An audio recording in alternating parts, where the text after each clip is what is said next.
Sus Batubara DPRD Kabupaten Lahat mendesak perusahaan tambang batubara di Kabupaten Lahat punya jalan sendiri untuk mengangkut hasil pertambangannya agar tidak menggunakan jalan negara lagi.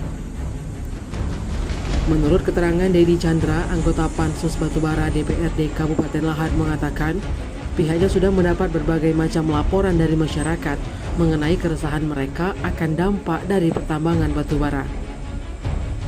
Yang paling krusial masalah jalan.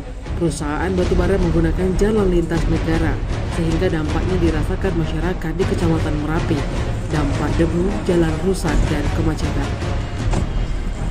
Dedi mengatakan diharapkan perusahaan tambang dapat membuat jalan sendiri sehingga tidak lagi menggunakan jalan negara yang selalu ramai dilewati pengendara bahkan lintas provinsi.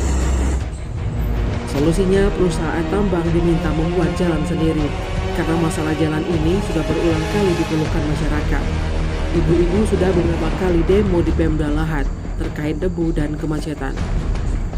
Selain itu, perusahaan tambang juga melakukan pelanggaran, seperti pelanggaran mengenai pengalihan arus sungai. SDM, pusat akan studi banding ke daerah yang mempunyai masalah seperti ini, seperti Kalimantan Timur. Nanti akan kita cari penyelesaiannya. Yang permasalahan ini jalan, karena jalan ini sudah lama. Selama ini disiram segala macam, tapi masih juga kan jadi permasalahan. Tidak ada solusi lain kecuali membuat perusahaan tambang harus membuat jalan sendiri. Kalau jalan.